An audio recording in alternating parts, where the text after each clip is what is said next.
Welcome back, folks, to the WP-Tonic show. It's episode 546. It's going to be an internal discussion between me and my great co-host, Stephen.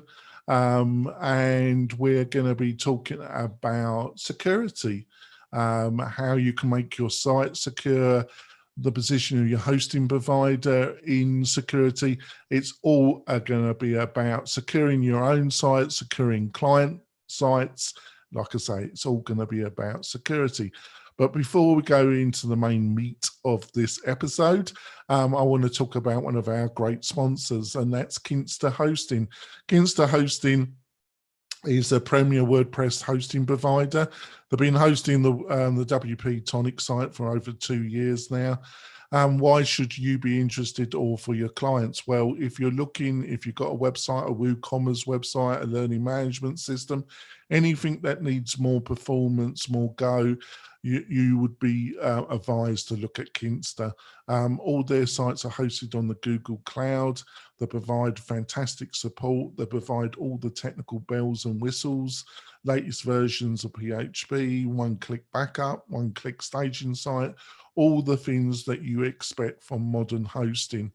I've been absolutely blown away by the hosting they've provided to the WP-Tonic website and their general support. It's been fantastic. So if that sounds interesting for yourself or for clients, and it should, go over to Kinsta, have a look at their packages and buy one for yourself or for your clients.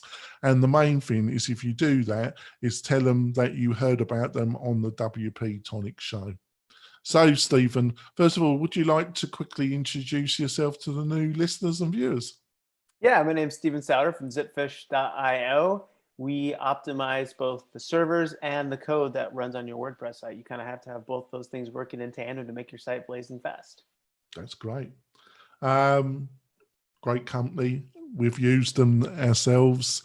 Our clients have been absolutely blown away with what Stephen and his team have been able to do around speed. So, Stephen, where do we start about this subject on security? I suppose there's the plugin side, there's the hosting side, and then there's the psychometric side of it, where you're dealing with people's actions, spoofing, all the rest of it. So I see it as kind of like 3 buckets. First of all, would you agree with that, or you got a different outlook to it? And how should we begin if we have some agreement? Yeah, security is a little bit of a convoluted sort of world because everything builds on the next thing. And the way that, let's say, a hacker is trying to get into a site is just finding the easiest and path of least resistance to get into Well, can a I site. interrupt? I think we need to start with just what you've just said, is hackers. Well, majority of security breaches aren't done by some individual. It's done by scripts, and those scripts, you have people that can go to certain websites or certain communities, and they can actually buy these scripts, I understand, or they're freely available. And there's a whole ecosystem around buying these scripts, and basically they come from people that are looking at WordPress code, WordPress plugins, the most popular plugins, or anything that comes under their radar, and they find security issues or ways that would allow somebody to actually get into a site and have administrative rights to that site. And then they are pushed upon these forums, websites, and then you got a host of other people that haven't got the technical skills to actually find a security breach, but they have the ability to run a script. Am I correct in what I've just said first? Yeah, you're 100% correct. And that really points to this idea that oftentimes when a website gets hacked, it's generally not a specific target. They're targeting sites in general, and they just want to get into as many sites as they possibly can. The higher profile your site gets, the more likely it is that somebody could choose to target an attack on your site. When it comes to security, I think the really important thing to understand is every site can be hacked. To say a site is impossible, there's no way into a site, is completely Totally agree. Is a very false statement.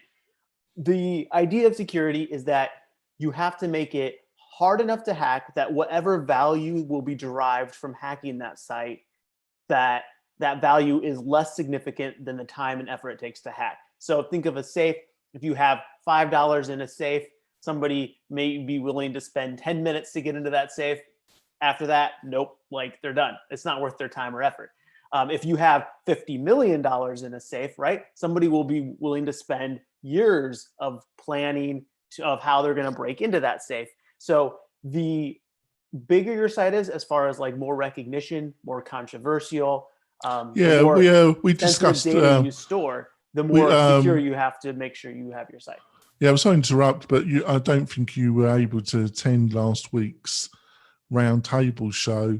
I can't remember, actually. It all blurs into one. But last week, one of our stories we were discussing was President Trump's campaign website got hacked into. Yeah.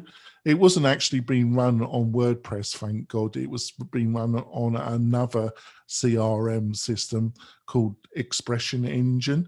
And but the same things apply, you know, but with a site that's so much in the public eye and is from somebody who, let's be fair, is extremely controversial in a particular era that really gets people going, i.e. politics, that site has to be what is called hardened as much as possible. The problem of making a site is always a balance between hardening and usability, because normally the two things don't go together.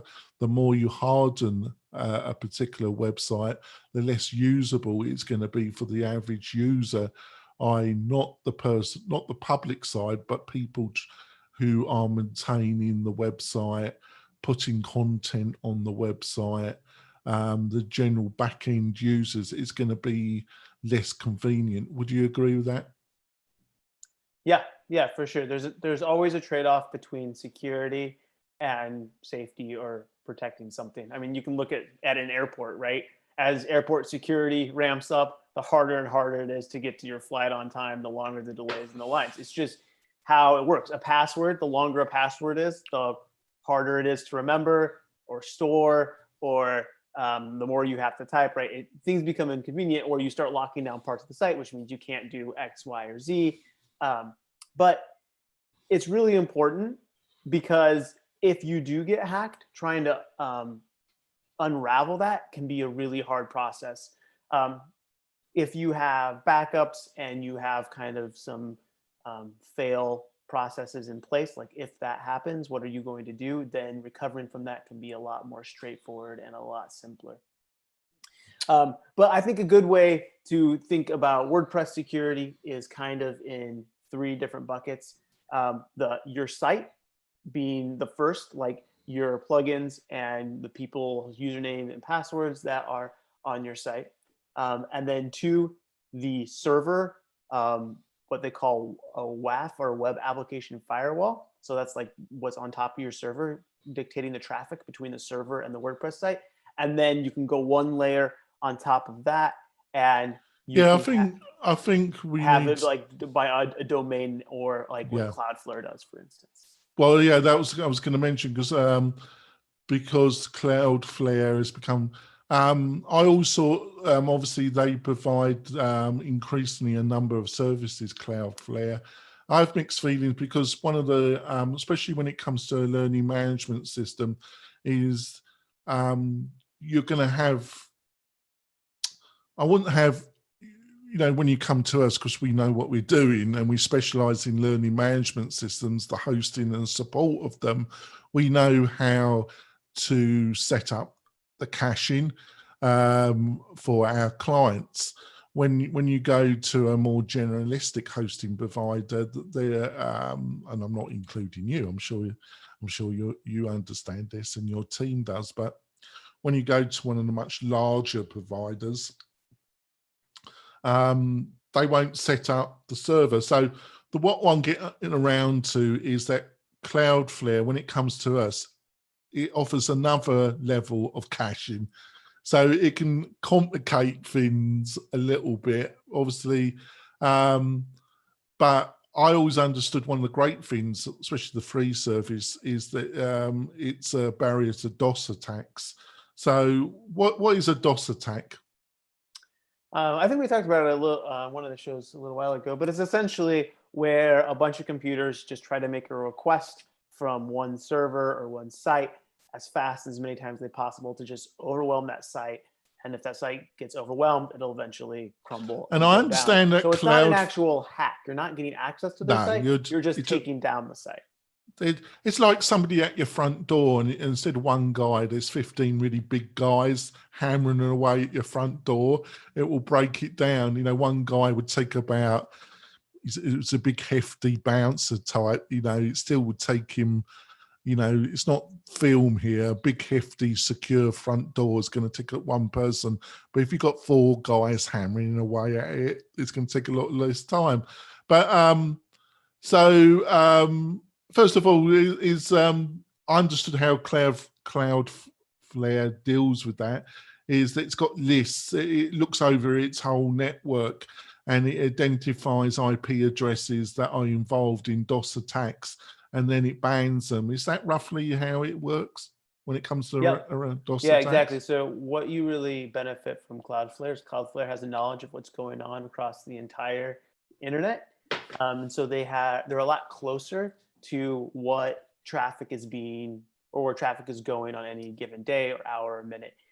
So they can shut things down and protect sites a lot faster. They're also not on your server. So if somebody's making a request, they can stop that request before it even hits your server. If your web application firewall is on your server, then every hit is going to your server, so it can get overwhelmed a little bit faster.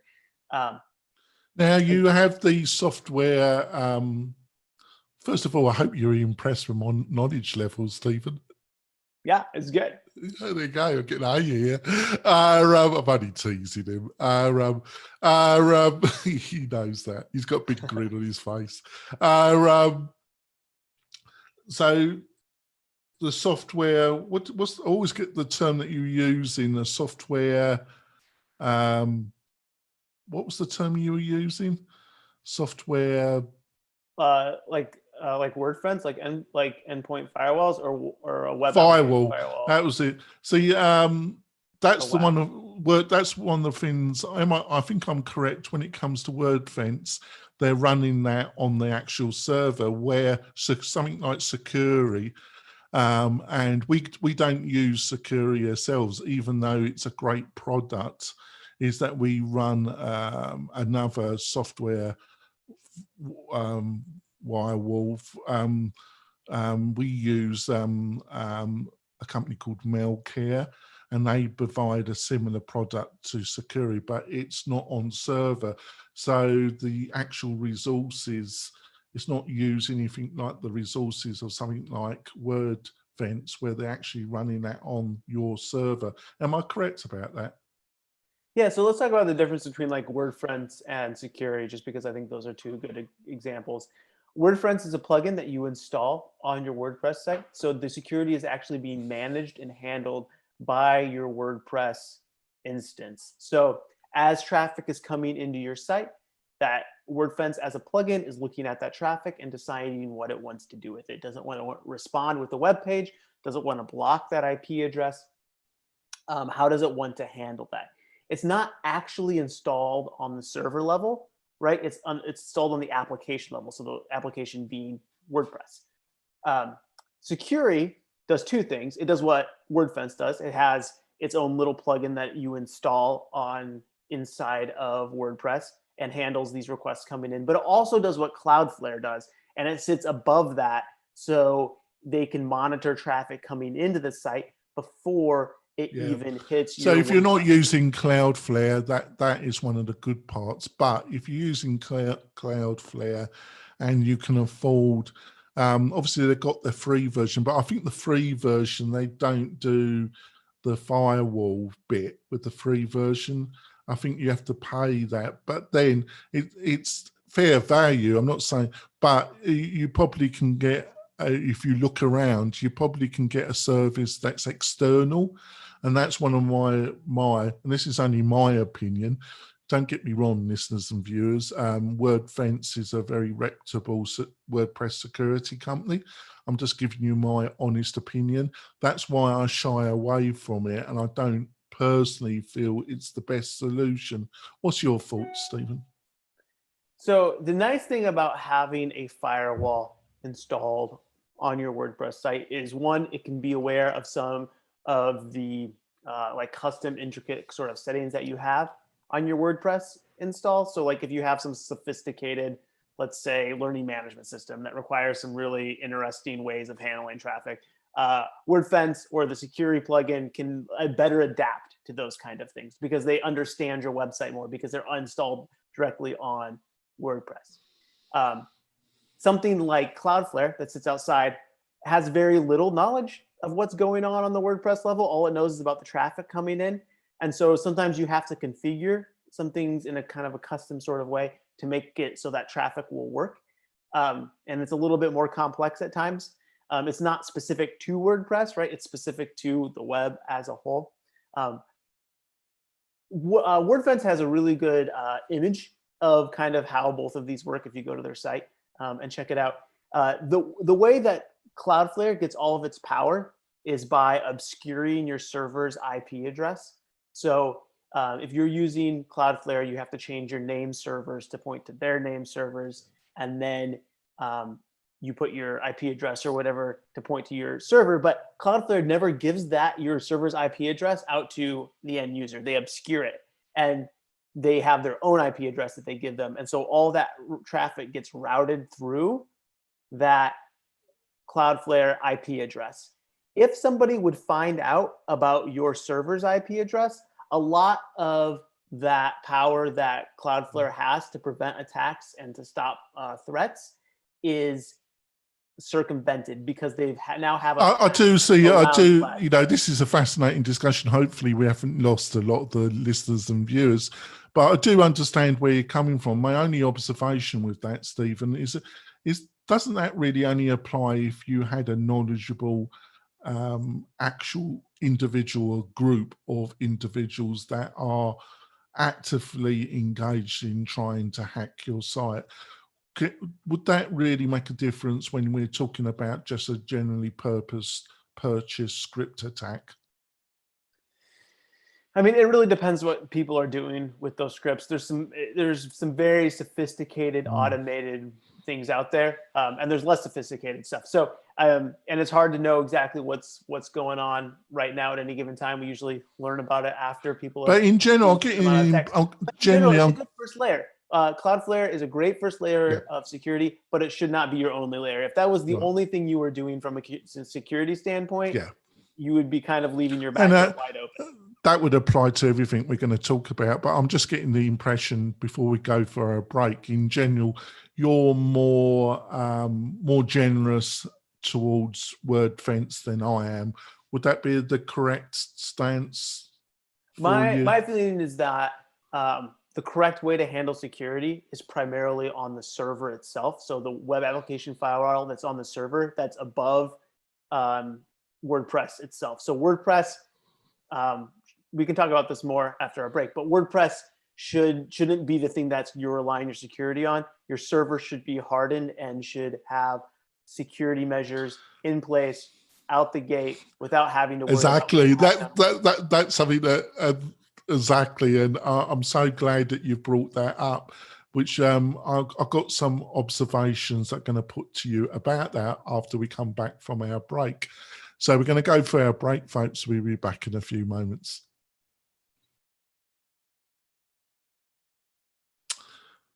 We're coming back. I've enjoyed it. So I keep interrupting, good Stephen, but it's not to be rude. It's just I wanted to place my observation, but he knows me now. But I think we've had a good discussion so far. Before we go into the second half of this great discussion about WordPress security, I just want to mention that we're doing a webinar, me and Spencer Forum. He's a regular on the WordPress Roundtable show, like Stephen. He's going to be doing a free webinar with me on Friday the 13th. Yes, I know it's spooky, isn't it? But I think we've got the experience to handle it, though, me and Spencer. Why should you be interested? Well, we're going to be delving in how you, by using the power of WordPress, you, for your own site or for your client sites, with some freely available plugins and some very low priced Premier plugins, you can build a system that is the equivalent or better than ClickFunnels, not only for yourself, but for your clients. And you can do that for a third or less of the cost of ClickFunnels. And let's be frank about it. ClickFunnels is a great product. It's got some competitors as well that are pretty expensive. It's a great product, but it is pretty expensive, and a lot of the templates now are looking a bit dated.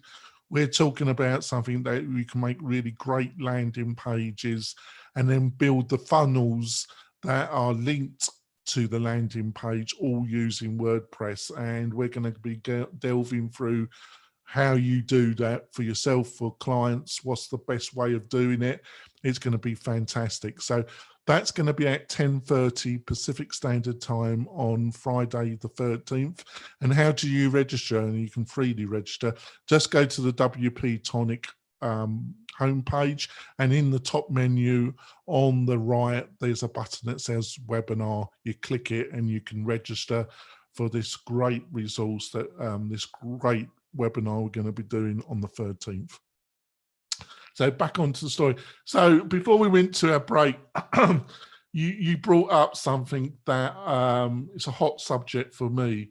And I'm going to tell you why, because you were talking about what that not only, but I still think you need to do basic security on your website, but you were also saying that it's really important that your hosting provider hardens the hosting there, but on their side of the deal. And this has been a real thing that I've tried to explain to clients.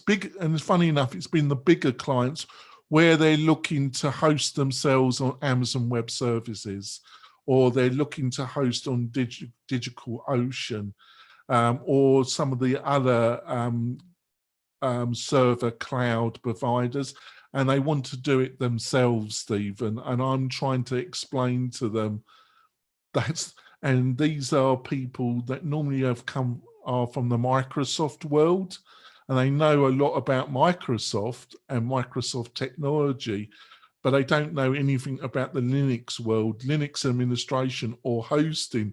And I'm trying to explain to them, and sometimes on deaf ears, that this isn't a great idea. First of all, would you agree with what I'm saying, or not? What's your position of what I've just said? Yeah, if you don't know what you're doing, you can spin up a WordPress install pretty easily on DigitalOcean, let's say. It's not that hard. And excuse me. Don't get me wrong, when it comes to actual email or storage, I think these systems are pretty good. But Yeah, you still got to manage, really, but when it comes to host, I just feel it's a totally different cup of tea. Yeah, and really out of the box, the default WordPress installation on DigitalOcean isn't terrible. But there's still a lot of things that should be done and ought to be done to make sure that WordPress site stays secure. So you need some sort of web application firewall. Kind of the two most popular ones are 6G or 7G now that just came out, or ModSec, which is another really popular web application firewall. And these firewalls will sit on top of your server, or on your server really. And as requests come into the server, they look at that request and decide what to do with it. Do I block them? Do I send the data back? Do I strip some sort of strings from the URL? There's a lot that one can do to protect their site on the server level, and to really configure that correctly to make sure that you're not getting too many false positives or too many false negatives. You really need to know what you're doing, especially from a WordPress site. So even somebody who is not very familiar with WordPress, they could do a general setup of what's that web application firewall should look like. But there's a lot of unique things to WordPress in itself and how it likes to interact with the web, that having a deep knowledge of WordPress and what it needs to do will benefit you greatly. So if somebody wants to host their site themselves and own the servers of their site, I always say go use a management platform. Like GridPane is a great one, or Cloudways, or Cloudways RunCloud. There's several ones out there, and they'll set up a lot of these things for well, you. if you really help after this, after we finish with this, if you can send me a list of like the 3 to 4 that you recommend to, and send it to me, I'll make sure they're in the show notes, which I'm sure our listeners and viewers. Obviously, Cloudway is they've done a fantastic job of publicizing themselves in the WordPress community. But like you say, you know that there's about 4 or 5 other ones, which probably our listeners and viewers are not aware of. But I think the other thing is that that's got to be pointed out about this, and why what you've just said is so important, is that you can set it up, but this isn't a kind of concrete situation. This is a free-flowing situation when it comes to security and servers, because the server world is very like WordPress. There are people actively involved in trying to find faults or security breaches in server software. Then there's a whole, because to breach a medium to large hosting provider is like, it's the wet dream of hackers, isn't it? It's literally, apart from breaking into a banking or financial network, it is like the wet dream of these hackers to be able to say, we actually broke in to this well-known hosting provider and wreaked havoc, isn't it? Yeah, for sure. And it's always like security in a hosting environment is always an evolving sort of thing. So you have to keep things updated. You have to be logging into your server.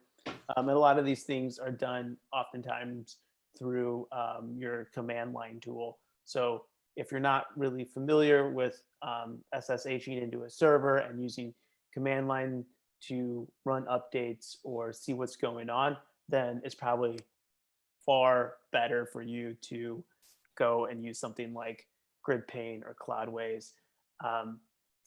So you don't mess anything up. If you want to go and try it yourself, like do it with a site that's not a production site. Yeah, exactly. That you're just playing around with. Like it's a fun thing to do. And it's fun to experiment around with, but I wouldn't put a live site that I was counting to be up and running and be messing around with that. But I get fed up with trying to explain to organization where their site is crucial, and they're talking about trying to run it on Amazon Web Services, and they're talking about saving like $300-400 a month. And to this organization, this is just peanuts.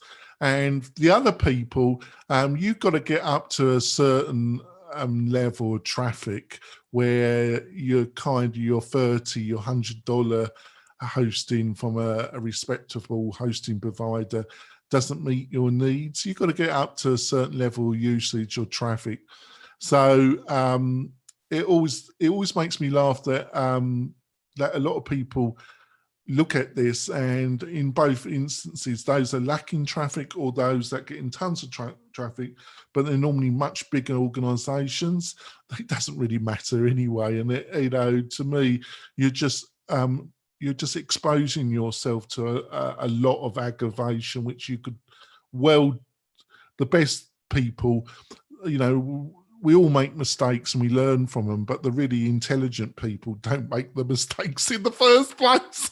Unfortunately, I'm not one of them. But when I have made a complete cock up and a mistake, I do try and look back and learn from it the best I can.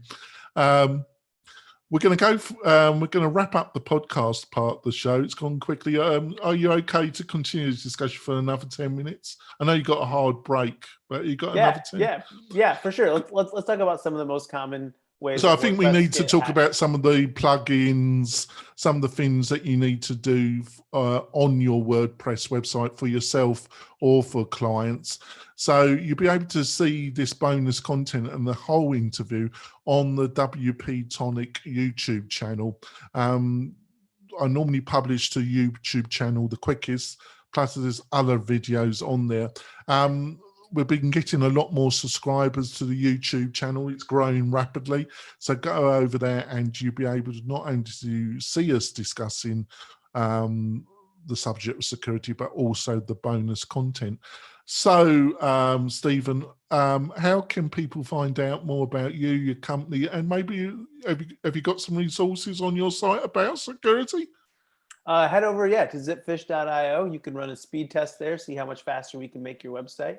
And there's a chat icon. You can ask us any questions. So if you're concerned about any security issues on your site or want to learn more about how to make it fast, you can schedule a one-on-one meeting with me and I'll review your site for you. And we'll talk about path forward and how we can make it fast and more secure. Yep. And also there's a load of resources on Kinsta about this. And like Stephen, I believe what Stephen says 100%, and also Kinsta as well. So they are both two great resources, and Kinsta's got some great things about security on their blog area. So we'll be closing the show.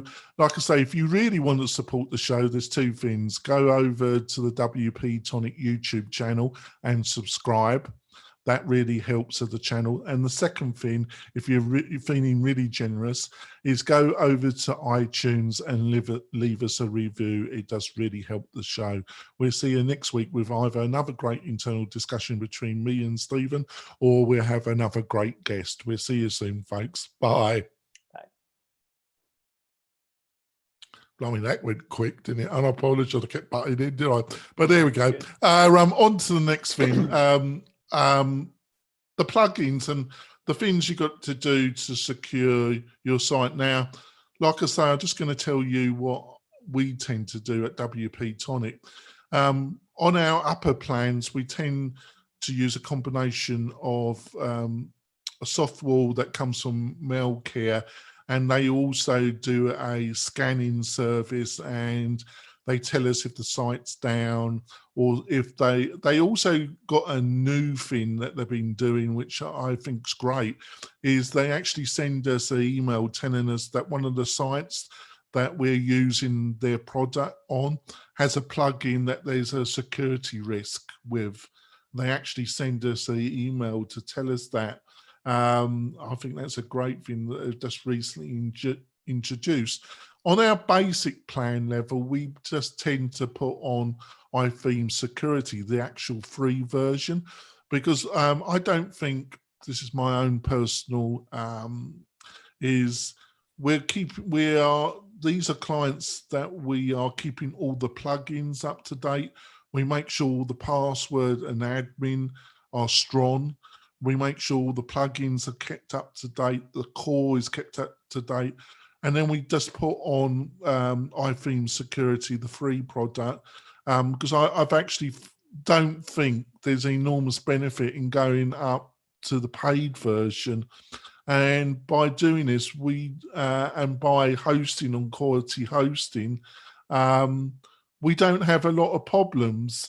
So I think I've covered a lot of stuff there, but I think it is about keeping your plugins up to date, keeping core up to date, and doing the basic thing about secure password and username. What's your thoughts about this, Stephen? Yeah, I mean, you really hit the nail on the head there. One of the biggest reasons why a site gets hacked is because there's a plugin that hasn't been updated for a long time that has a security hole in it, or two, that somebody's username and password is something that's very easy to guess, or something that is known, or somebody figures out what that is. That's why people think Trump's site got hacked, was somebody figured out what that username and password was. It wasn't some crazy. Well, that was social dynamics, wasn't it? Yeah. You know, that was working out with a bit of education, because people tend, you know, some people don't like password managers. I love it. You know, I had this discussion with Spencer, like I say, on the Roundtable show, and he said, you know, what happens if the password manager gets hacked into, or it crashes and blah blah blah, and they're justifiable, but I just love it. And we're managing over 100 websites now, and I use 1Password, and I couldn't live without it. You know, I just couldn't function because of that. And it allows you to keep the database in an encrypted file format.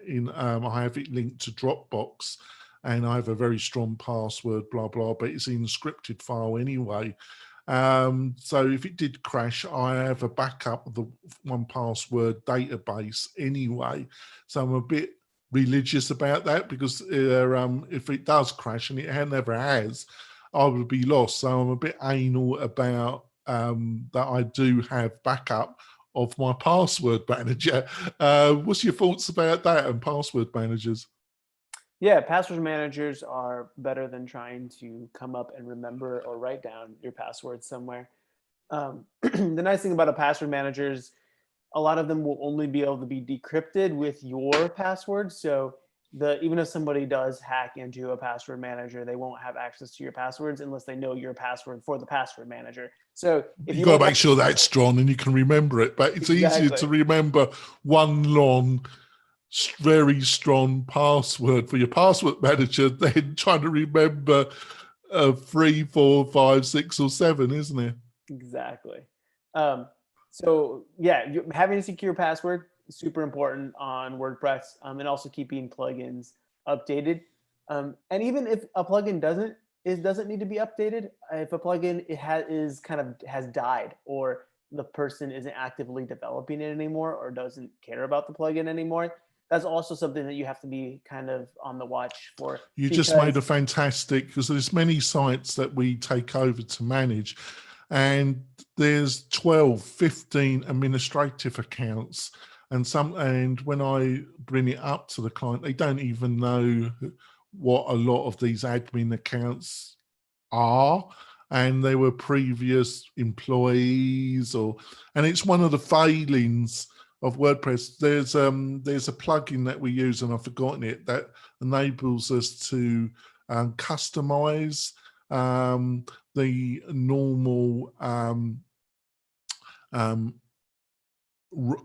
user roles in WordPress, because especially with a learning management system, the editor, the traditional user role and the powers that come with editor, there's a lot of things when it comes to using it with LearnDash and Lifter LMS that you can't do out, but we give the editor these additional rows, because we find if we don't do that, for understandable reasons, the client has external people in their organization that wants to put new content on their course, but as an editor, they don't have access to it.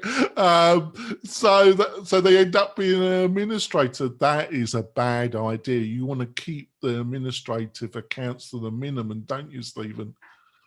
Yeah, the less people that have access to your site, the less usernames and passwords you have floating around out there. So good site maintenance is cleaning that up. I mean, there's some WordPress sites that I have worked on in a past life that I still probably have access to. I bet I could go log into them today. And whoever's managing that site probably should go through and make sure that only the people that absolutely need access to it have access to it, and that their user rules are the correct user rules for them. The other thing that you've got to be aware of for yourself and for your clients, listeners and viewers, is if you've got plugins that you deactivated and you're not going to ever use them again, there are some plugins that you might want still to be on the website and not active, because you're periodically going to use them. But if it's plugins for some reason you've installed them, then you don't need it and it hasn't worked out, which you should be doing on a staging site or a test site. You should literally have 3 sites. You should have a test site, a staging, and a production. And the test site is when you're trying out these plugins, because it does fill up your database and it can lead to security problems, having all these orphan tables in your database. So it's best if you're trying out a plugin that you have a test site just for that. But most people don't do that. But when you've actually got a site and we tend to go into a site and there might be 20, 25 plus non-active plugins, remove them. Not only they're a performance problem, but they're secure. If you're not actively using a plugin, delete it. And I would say that about the themes. When it comes to the theme directory, you always want to have a backup theme, because sometimes your main theme might get corrupted, and to log in to the site using an FTP client, you can activate your backup theme and then find out what the problem is with should be your active theme. But on the other hand, you don't need 20 themes in your library. All you need is your main theme, a child theme, and a backup theme, and then remove all the rest, because that's causing a performance problem, and also it's a security problem. What's your thoughts about that, Stephen? Yeah, if you have extra cruft just sitting around that you're not using, there's no reason to have it, and it's better to remove it. But if you're actively using something, keep it around, but also just make sure it's updated and that it's being active. Like the developers are still active on it. So there's a misconception about it being deactive. It's still there, isn't it?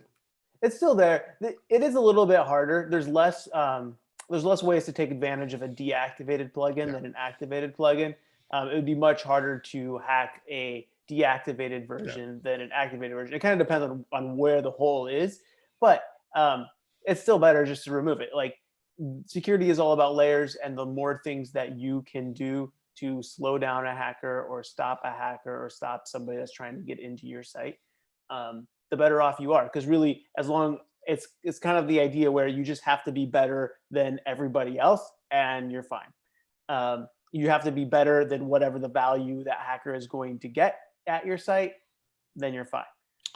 Those are really like the key things that you need to be thinking about when you're thinking about security and how much effort and time you need to put into that. If you're Trump and you are running the campaign, you should probably spend a long time and a lot of time thinking about how you're implementing your security, making sure every single I is dotted, every T is checked. If you have just a little personal blog, something that you should keep in the back of your head, but you probably don't have to stress about it every morning and check every little thing out there. It's going to be general scripts. It's going to be general script attacks with that. Now, what's your thoughts when it comes to changing the actual URLs of your login pages and some of the other? And also, what's your thoughts around two-factor authentication? Two-factor authentication is really great because it really helps you know that the person that's logging in is the person they say they are, right? That you can't just have a password. You have to have a password and something else. You have to have two things that say, I am Stephen Sauder and I have the authority to log into this site. I normally only recommend it. Because I do get blowback about it, and I understand it because more and more sites, more the sites that I'm using on a regular basis, not WordPress, but other, where I'm using their APIs, the list of people requiring two-factor, they're not even asking, they're telling you now that literally everything. And some of them, because I have a team of a couple offshore developers and I have a couple US developers that I utilize, and especially from offshore, some of these enable you to add a developer or somebody in your team as a kind of quasi developer account. but some of them I literally have to get the login message, the password, and then I have to send it to my offshore developers, and you have a time limit, and then they have to arrange it because of this. But that just depends on how it's set up. Other companies have thought it out a lot better. But I normally only recommend two-factor on a WordPress site where it's e-commerce or it's a large organization. And we've had past troubles with employees, or there's been, the site's been hacked, and it's become a really crucial. And then we introduce two-factor because around the issues of usability. What's your feelings about that, what I've just said? Yeah, two-factor authentication is harder to use, but it is more secure. It's one of those things that it's just a value judgment that you have to make. Does your site feel like you need two-factor authentication, or is it something that the pain of two-factor authentication is not worth it?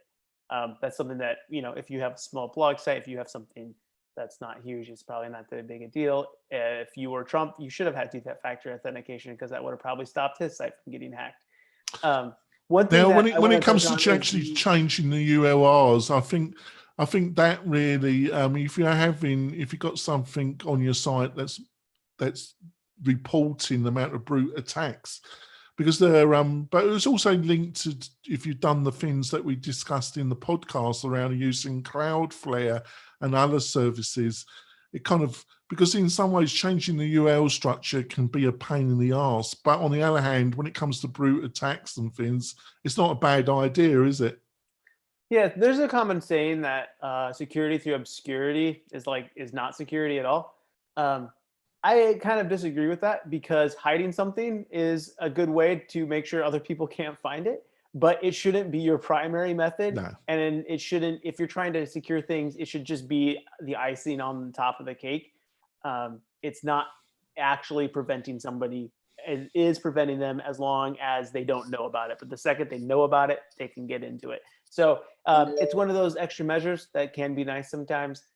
We rarely do it, just because I think it's easy to get a false sense of security that this is actually something that's going to prevent a hack, which it will until somebody finds out about it, or it will prevent a specific type, like somebody trying to hack in through the WordPress login. But in reality, I would rather see people utilize many other different methods before they start thinking about how to obscure their login. It's part of a, so before we wrap it up, because I know you got a deadline, you need to go to another meeting. Is there anything that I've mentioned? Is there anything that we haven't mentioned that you think we should end the show with? No, I think we covered it pretty well. You could talk days and days about WordPress security. You can get deeper and deeper into specific. I tried to keep it going. I know I interrupted you a little bit, but I wanted to keep it going. But I think we've been discussing this 45 minutes. We have covered a lot of areas, haven't we? I think we've really covered the broad spectrum of the different things that you've got to consider for your own website and for client websites, because that's why that's what the show is aimed at, WordPress entrepreneurs. So that's a very broad community of actual power users and a lot of consultants and developers that listen and designers that listen to this show. But I think we've given a really very excellent broad landscape of all the factors that you've got to know something about when it comes to security. Would you agree with that, Stephen? Yeah, and if anybody has any specific questions about security or wants to chat one-on-one, they can head over to zipfish.io. I'm more than happy to dive into however they specifically have their site set up and talk through different security measures and protocols that you can use to make your site even more secure. That's great. We'll see you next week with another great guest or another one-to-one internal discussion between me and Stephen. We'll see you soon, folks. Bye. See ya. Bye.